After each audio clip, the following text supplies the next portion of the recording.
Bonjour à tous et bienvenue pour une nouvelle vidéo sur ma chaîne. Ça va devenir une habitude, hein, le fait de faire ces vidéos renardises dans la chambre à coucher. Bref, j'étais un peu serrée niveau timing en fait pour les renardises.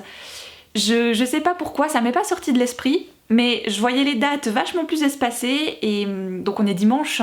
Techniquement, si j'y arrive, je vous la poste ce soir. Et moi, normalement, les lundis, j'ai congé. Sauf qu'on est en pleine période de Noël et bien sûr, du coup, j'ai dû choisir entre le 23 et le 24. J'ai préféré avoir congé le 24 décembre plutôt que le 23. Donc je travaille demain, lundi 23.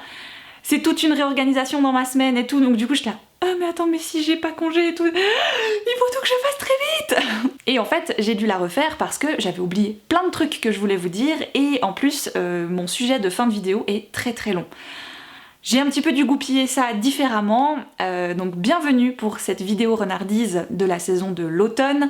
À chaque fin de saison et à chaque commencement de la nouvelle, je parle de ce qui m'a marqué ou des choses que j'ai beaucoup utilisées et que j'ai aimées durant la saison précédente. Donc là on va parler de automne 2019. Et depuis quelques temps maintenant, j'aborde toujours en fin de vidéo des renardises un sujet divers qui parle de plein de choses, de la vie en général. Et là, cette fois-ci, en fait, le sujet avait été très fortement demandé, comme celui sur la confiance en soi pendant les renardises d'été. D'ailleurs, un énorme merci pour les retours que vous avez fait à ce sujet. J'ai été super touchée, en fait, de voir que ça vous parlait autant et qu'on était beaucoup à se retrouver, en fait, plus ou moins dans la même situation par rapport à la confiance en soi. Donc, merci pour vos retours, ils m'ont vraiment fait beaucoup de bien. Pour le sujet de cette fin de vidéo, il ne se trouvera pas donc dans la vidéo des renardises en tant que telle, vu qu'il est assez long. Je vous indiquerai tout simplement le lien à suivre en barre d'infos pour aller le regarder. La vidéo sera simplement mise en non répertorié, c'est-à-dire que vous ne pouvez pas la voir si vous n'avez pas le lien. Donc ce que je fais, c'est qu'à la toute fin de la vidéo, je vous la mettrai dans le petit i, juste là, je sais jamais, bref, là, en haut de l'écran, il va y avoir une bande qui va apparaître.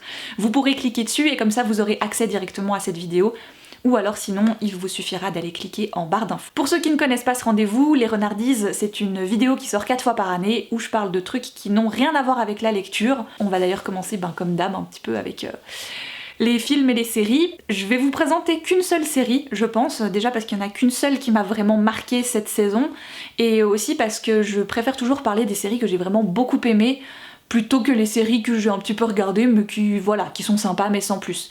Si vous voulez voir vraiment dans l'intégralité ce que j'ai vu ou revu, parce que souvent je mets à jour aussi mon profil par rapport à ce que j'ai regardé à nouveau, je vous laisse mon profil Seriebox toujours en barre d'infos, vous cliquez dessus et vous pourrez voir tout ce que j'ai pu regarder ces derniers temps, si ça vous intéresse, mais j'ai pas le temps de vous parler de tout, hein, on est d'accord, voilà. Donc au niveau des séries, j'ai un peu tout mis en pause, toutes les séries qui venaient de reprendre, qui avaient un épisode par semaine qui sortait, etc. J'ai mis tout en pause parce que automne-hiver, en général, je regarde énormément de nouveau des films qui me mettent dans une ambiance, donc des films d'automne, des films d'Halloween. Là, début novembre, j'ai commencé à regarder les films de Noël. Bref, c'est pas forcément des films dont je vais vous parler, et puis en fait, je me rends compte que si je fais ça, si je mets mes séries en pause, comme ça, en janvier, j'aurai plein de nouveaux épisodes à regarder. Ce sera trop bien. Du coup, pour aujourd'hui, je vais vous présenter qu'une seule série. C'est celle vraiment qui m'a marquée pour cet automne, et en fait elle partait de... Je sais même plus comment je suis tombée dessus, mais vraiment par hasard, parce que j'en avais pas entendu parler. Je crois que quand j'ai commencé à la regarder, il y avait déjà peut-être 2-3 épisodes qui étaient sortis. C'est une série en 6 épisodes. C'est BH 90-210, 90-210 pour vous, les Français. Peut-être que vous faites partie de la génération qui a regardé Beverly Hills. Moi j'étais un petit peu petite, mais je l'ai quand même regardé. En fait, on regardait ça le dimanche après-midi avec mes parents, on regardait Beverly Hills. Donc c'est une série qui a marqué mon enfance, vraiment. Je suis quelqu'un de très nostalgique, qui aime beaucoup revoir des anciennes séries qu'elle a aimées quand elle était ado, des anciens films, etc. de son enfance. Voilà, quand je vous dis que je re-regarde beaucoup les mêmes films à certaines périodes de l'année, c'est vraiment parce que ça me met dans une ambiance particulière. Et Beverly Hills, tout comme Dawson, tout comme les frères Scott. Ça a fait partie de mes séries, voilà, de jeunes filles qui... Oh, les premiers amours et tout, les trucs d'école, les trucs avec les parents, etc. Et là est sorti cette année un revival. Mieux, c'est encore mieux. Comment vous expliquer cette série en fait ? Je savais vraiment pas dans quoi j'allais me lancer. BH 90-210, c'est... comme si les acteurs de Beverly Hills, dont la série s'est arrêtée il y a 19 ans, se disait ben tiens, et si on faisait un revival? Donc nous en tant que spectateurs, on ne va pas du tout suivre le revival, on va pas voir le revival de Beverly Hills, mais plutôt comment est-ce que les acteurs en sont venus à mettre en place ce revival. Je sais pas comment le dire en français, est-ce que j'ai une traduction? Cette renaissance, cette suite de Beverly Hills, comme si les personnages étaient là et qu'on les retrouvait 19 ans plus tard. Bah là, on retrouve les acteurs, ou en tout cas une vision qu'on peut avoir d'eux, qui se mettent dans l'esprit de refaire la série. C'est un... Comment... Je sais pas comment expliquer ça, je vous laisserai le résumer sérieusement que vous alliez cliquer dessus parce que c'est très compliqué à expliquer je trouve. Les acteurs vont jouer leur propre rôle en fait et je pense une vision caricaturée et exagérée d'eux en fait et c'est ça que j'ai trouvé super drôle. C'était vraiment beaucoup d'autodérision, beaucoup d'humour, un petit mouvement MeToo forcément qui est passé par là entre temps. C'était bien, voilà, c'était pas la série de l'année, mais c'est celle qui a marqué mon automne. Pour d'autres séries, bah, j'ai pas encore eu l'occasion de les commencer, même, c'est vous dire. Je pense notamment à The Dark Materials, qui est donc l'adaptation de La Boussole d'Or. Voilà, j'ai pas eu le temps de la commencer, donc je la commencerai en janvier, je pense, et je suis vraiment très impatiente d'ailleurs de la découvrir. Mais pour les séries, en tout cas, c'était vraiment celle qui m'a marquée, c'était celle-ci. Pour les films, ben bon, comme je le disais avant, beaucoup de revisionnage, donc je vais pas vous parler de ces films-là vu que c'est des films que j'ai pas découverts, vu que je les connais déjà. Par contre, on a été voir au cinéma avec ma mère Downton Abbey. Ça, c'était vraiment le côté waouh, revoir les personnages, les acteurs d'une série qu'on a adoré toutes les deux au cinéma pour une aventure hors série, quoi, un petit peu, qui se passe après la série télé. Ça nous a fait du bien. J'ai pas trouvé que l'histoire était waouh, spectaculaire, mais ça faisait juste plaisir de les retrouver. On retrouve la famille Crowley qui va accueillir pour un petit séjour le roi et la reine d'Angleterre qui passent par là en fait et qui du coup s'arrêtent dans certaines grandes maisons des grandes familles d'Angleterre. Donc toute la maison est excitée de les recevoir et les majordomes, les femmes de chambre, etc. sont très impatients de pouvoir montrer un peu ce qu'ils savent faire, qu'ils savent bien faire leur travail. Sauf que la famille royale ne se déplace pas sans leurs propres domestiques, bien sûr. Et en gros, les domestiques du roi et de la reine vont prendre la place des domestiques de Downton Abbey, ce que eux n'apprécient pas du tout en fait. Voilà, donc il y a une sorte de petite rébellion entre domestiques. Comme j'adore ces personnages, c'était que du bonheur de les revoir. En film un peu plus de saison, je vais vous parler de 2 dessins animés. Alors pour l'un, vous allez me dire, bah oui, ça tombe un peu sous le sens, hein. On a été voir La Reine des Neiges 2, voilà. Et je pense que je dois faire partie de ce tout petit pourcentage d'adultes qui n'est pas saoulé et vanné, tout ce que vous voulez, avec Libéré, délivré. Je pense que je peux l'écouter tous les jours, ça ne me dérange pas. Et qui en plus a passé un très bon moment en regardant le premier film en 2013. Du coup là, 2019, bah oui, j'étais très impatiente, un peu comme une gamine, d'aller voir le 2. Voilà, et j'ai trouvé ce 2 génial. Je peux pas trop vous en parler parce qu'il y a plein de choses en fait qui spoilent le premier bien sûr, alors bon, vous me direz... Au bout d'un moment, tout le monde connaît plus ou moins l'histoire de la Reine des Neiges de Disney. J'ai aimé ce deuxième parce qu'il y a un petit peu plus de maturité, je dirais quand même. On sent que 3 ans ont passé à Arendelle, que Anna et Elsa sont un petit peu plus matures, ont traversé certaines épreuves. Donc j'aime beaucoup leur relation de sœurs dans ce deuxième opus. Je trouve qu'il est un petit peu plus mis en avant vu qu'on les a vraiment beaucoup ensemble, ce qui n'est pas vraiment le cas dans le premier. Et spéciale mention à Christophe, qui a pour moi la meilleure chanson du film et le meilleur passage, parce que ça m'a fait penser à ces clips des années 80, 90, 80, 90, avec des fondus un petit peu bizarres, enfin bref, c'était digne d'un clip de boys band. Et j'ai beaucoup aimé en fait le message qui est transmis à travers cette chanson. On est chez Disney, on peut pas non plus s'attendre à une révolution au niveau de leurs histoires drastiques, mais quand même j'ai trouvé que le personnage de Christophe inversait un petit peu les rôles avec Anna. Les deux sont amoureux, Christophe veut faire sa demande en mariage à Anna, mais Anna va toujours pour sauver sa sœur. Finalement, elle reste très peu de temps avec Christophe dans cette aventure, elle est beaucoup plus avec sa sœur, et on sent un Christophe en fait désemparé, et la chanson de Christophe, pour moi, c'est la chanson des princesses dans les précédents Disney. C'est la princesse qui attend son prince charmant, qu'il revienne, qu'elle l'attendra toujours, etc. Et ben ça, c'était la chanson de Christophe. Donc une version masculine du je suis perdue quand elle est pas là, je sais pas quoi faire, sans elle, ben j'ai perdu le nord, c'est le thème de la chanson. C'est pas grand chose concernant Disney, c'est tout petit, mais je me dis c'est déjà ça, voilà. Donc moi j'ai bien aimé le petit message qui est peut-être passé à travers cette chanson. Et le deuxième film, c'est un dessin animé de Noël, celui de Netflix, Klaus. J'ai pas vu de bande-annonce et bon voilà, on s'est dit ben allons regardons-le parce qu'en fait sur le Discord du challenge Cold Winter, tout le monde était en train de le regarder. Moi j'étais attendez, moi je l'ai pas encore vu, je sais pas de quoi vous parlez. Donc je me suis empressée de regarder Klaus, j'ai adoré. On disait encore avec Vincent, on trouvait compliqué de trouver quelque chose de nouveau à dire autour de Noël. Toutes les histoires, tous les films, etc. Il y a tellement de choses qui ont été faites autour de Noël que va trouver quelque chose où tu es un petit peu innovant dans l'histoire. Et ben pour moi, Klaus a très bien relevé le défi. Il fait un dessin animé à la fois pour les enfants, mais quand même je dirais à partir de bien 6-7 ans, et à la fois pour les adultes. Moi j'ai ri du début à la fin j'y suis allée de ma petite larme, j'ai été émue par ce dessin animé et en même temps j'ai beaucoup ri. On rencontre un facteur qui vit un peu une vie de pacha au crochet de son père. Donc son père, pour le réveiller un petit peu, l'envoie dans une mini bourgade perdue aux confins du monde où il n'y a personne et surtout où il n'y a personne qui s'envoie de lettres. Le but du facteur pour rentrer chez lui, c'est de distribuer 6000 lettres. Sauf que dans une ville où il n'y a personne qui s'écrit de lettres, c'est un petit peu embêtant.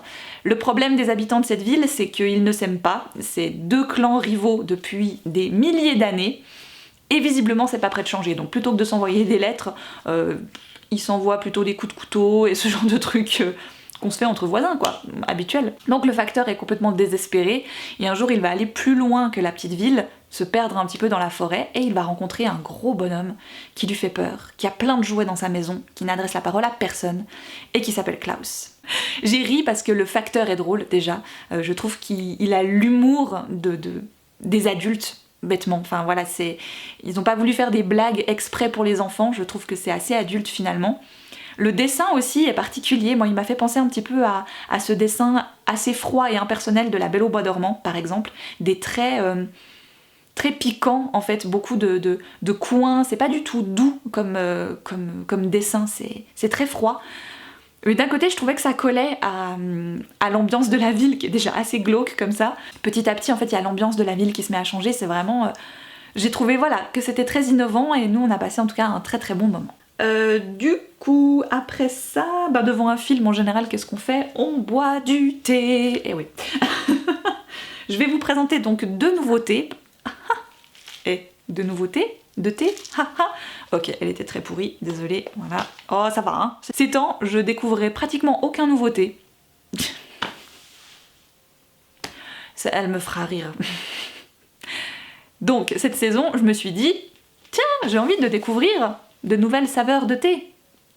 Vous avez vu comment j'ai détourné la blague et tout? Ouais. Parce que j'avais besoin de quelque chose. C'est pas que j'aime plus ceux que j'ai toujours les mêmes, je tourne et je les aime beaucoup. Quand j'en ai plus, je vais les re-remplir.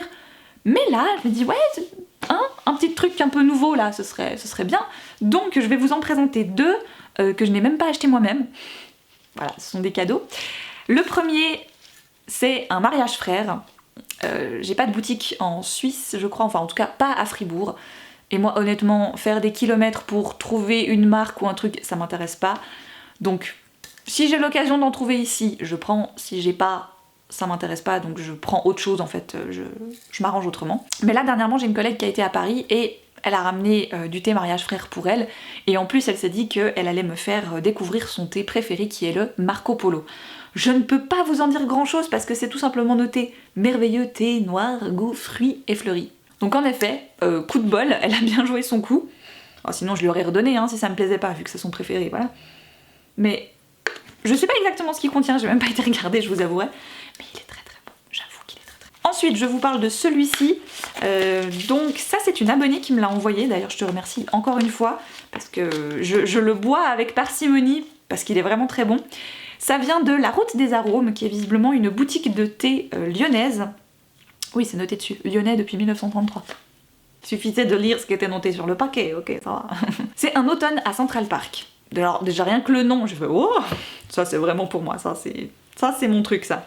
Après par contre, j'ai lu le descriptif et j'ai fait Aïe, ou peut-être pas tant que ça en fait. C'est noté savoureux mélange de thé noir aux fruits d'été, figues et abricots et délicat parfum d'amande. Alors moi la figue à l'abricot, ça fait pas partie de ce que je préfère en fait, hein, non vraiment pas. Une fois infusé, tout ça, tout ce que vous voulez, oh, un délice. Ça sent trop bon. Ça sent trop bon. Voilà. Celui-là aussi, en barre d'infos, je vous mettrai tout ça si ça vous intéresse, mais il est vraiment très très bon. Très très bon.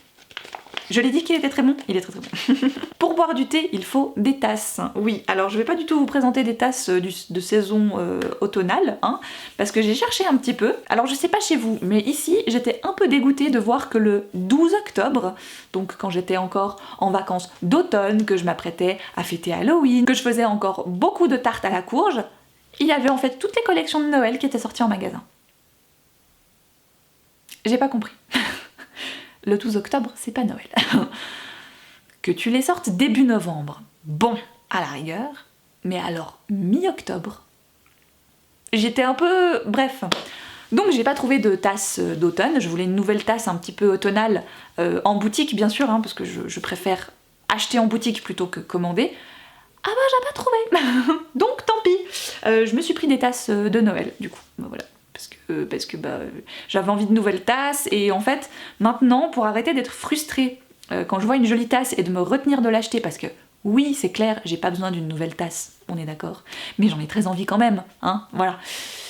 Plutôt que d'être frustrée donc et de me retenir de l'acheter parce qu'elle me fait très fortement envie, j'ai décidé de faire 2 saisons. Les tasses plutôt printemps-été et les tasses plutôt automne-hiver, voilà. Comme ça, quand on arrive en automne, je range les tasses printemps-été dans une belle boîte, hop, dans un placard, je sors mes tasses automne-hiver, bon, pratiquement que hiver, et j'utilise ces tasses-là. Quand l'hiver est terminé, hop, je fais l'inverse. Non mais c'est toute une technique, hein, je vous assure. Comme ça prend moins de place dans les placards de la cuisine. Donc, j'ai d'abord craqué pour cette très grosse tasse de chez Maison du Monde. On a été se faire une virée à Lausanne et du coup on en a profité pour aller dans la zone commerciale de Crissier où il y a un Maison du Monde. C'est je pense un des plus proches qu'il y a de chez moi. Voilà. Mais d'un côté tant mieux parce que si j'avais un Maison du Monde tout près, je passerais ma vie là-bas, c'est pas bien. Je la trouve toute simple mais très jolie et surtout elle est très grande. Elle est bien épaisse, donc elle tient le thé assez longtemps au chaud.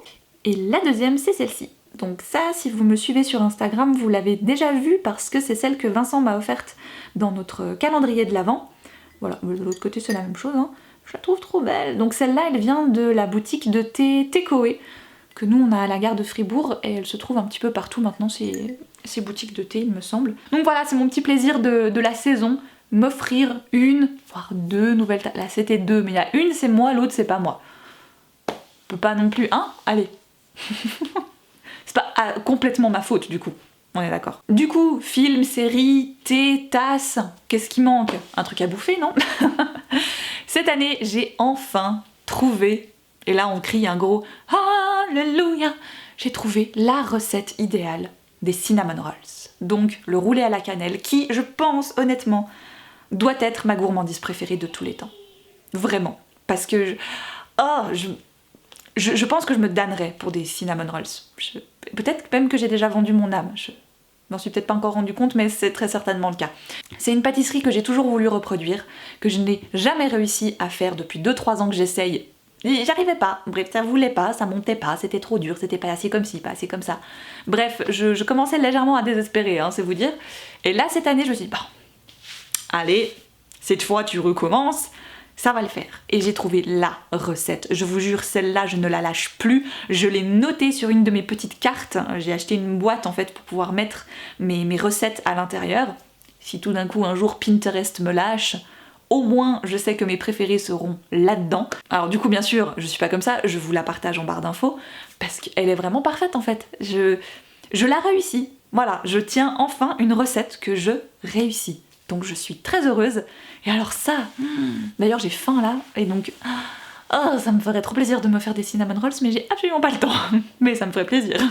Pour la suite, j'ai envie de vous faire découvrir une boutique. L'année passée, je vous avais parlé de nouvelles bougies que je m'étais achetées, donc j'en avais commandé sur le site de The Bat and the Hat, donc encore une fois je vous mettrai sa boutique Etsy en barre d'infos, et j'avais aussi découvert les créations de Mailou. Donc c'était deux créatrices entre autres de bougies mais qui sont établies en France, donc ce qui est déjà bien parce que je me dis c'est quand même le pays à côté, ça va, mais idéalement j'aurais bien voulu trouver de chouettes bougies artisanales en Suisse pour justement arrêter de prendre du Bath & Body Works ou du Yankee Candle.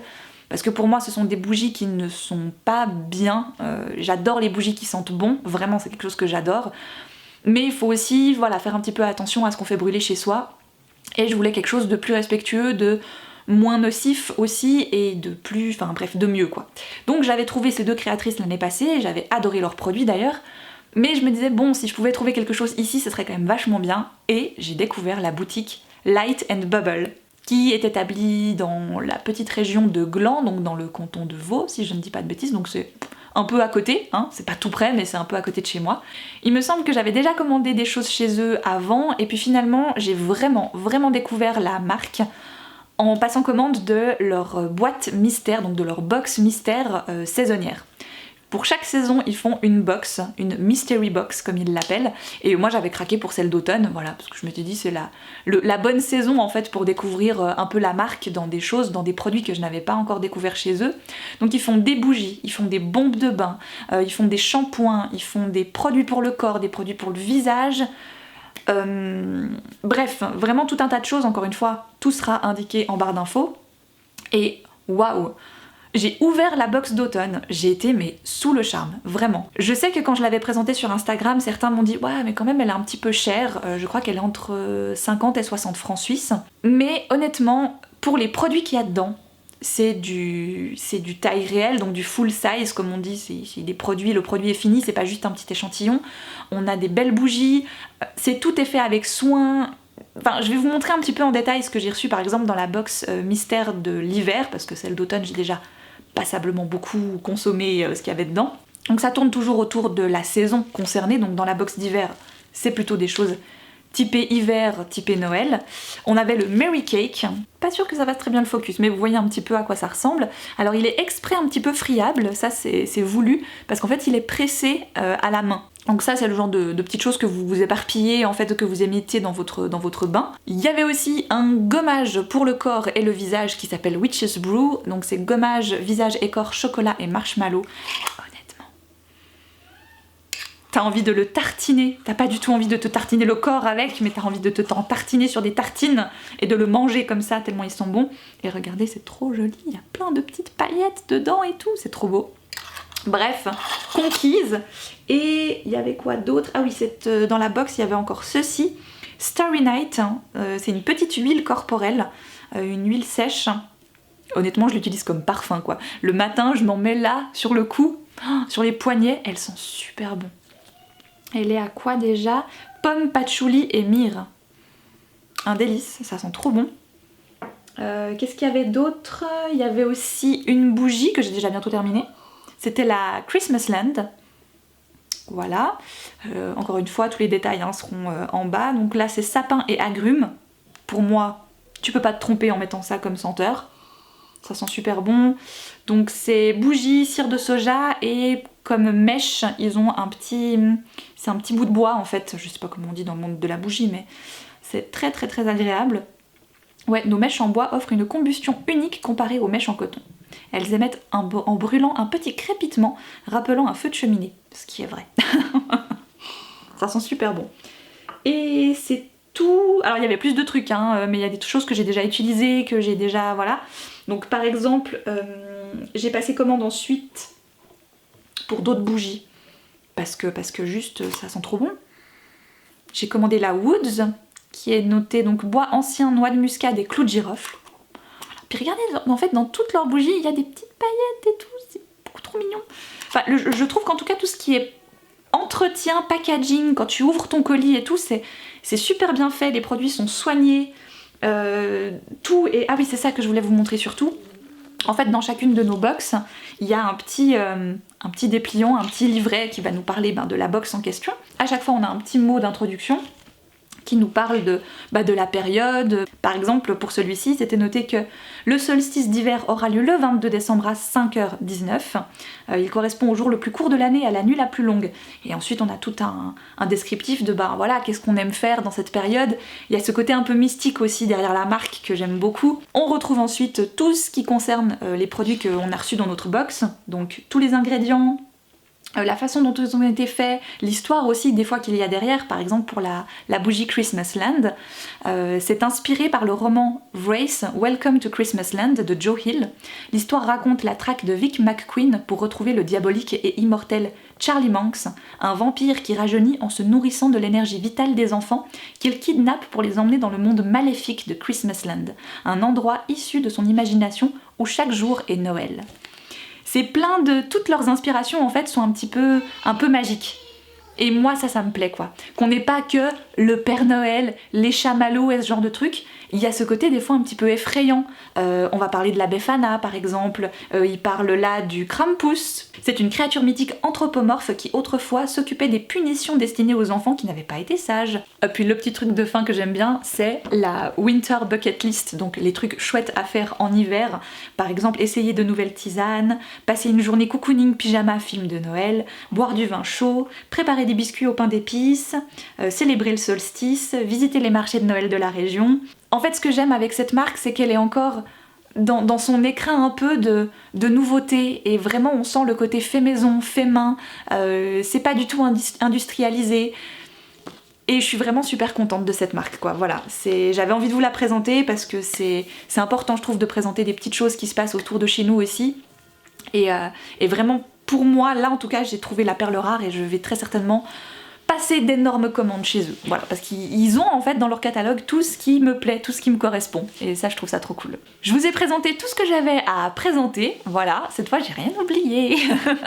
Et donc, pour le sujet de fin de vidéo habituel, je vous laisse donc soit cliquer dans le petit i qui s'affiche en haut de l'écran, ou alors sur le lien qui se trouve dans la barre d'infos. Ça vous renverra en fait tout simplement à la vidéo où le sujet est traité en question. Ça fait partie de la vidéo des renardistes de vous parler de sujets un petit peu voilà, qui font partie de ma vie, des sujets divers que dont j'ai envie de parler. Mais celui-ci en fait finalement en le tournant, donc il a déjà été filmé, je me suis rendu compte qu'il était super long et que si je le rajoutais encore en plus à une vidéo renardiste, ça allait être peut-être un peu de trop. Le sujet en plus est un peu particulier, donc peut-être de le mettre à part c'était pas une si mauvaise idée, parce que du coup je sais que iront voir cette vidéo que les gens qui ont vraiment envie de partager ce sujet avec moi en fait et de discuter de ça avec moi. Donc j'ai décidé de vous parler de la maternité, de ma maternité en tout cas, et je le fais d'une façon assez brouillonne hein, comme d'habitude. Et du coup c'est vrai que je me suis un petit peu étalée sur 40-45 minutes. Cette vidéo est maintenant terminée, merci beaucoup d'avoir été présent tout au long de cette année 2019. Il y a de fortes chances que ce soit la dernière vidéo de l'année, donc je vous embrasse très fort. J'espère que vous passerez de belles fêtes de fin d'année, accompagnées de vos proches, des personnes qui vous sont chères, que vous aurez l'occasion de chérir ces moments-là, en tout cas comme il se doit. Moi de mon côté, je vous embrasse très fort et je vous dis à l'année prochaine!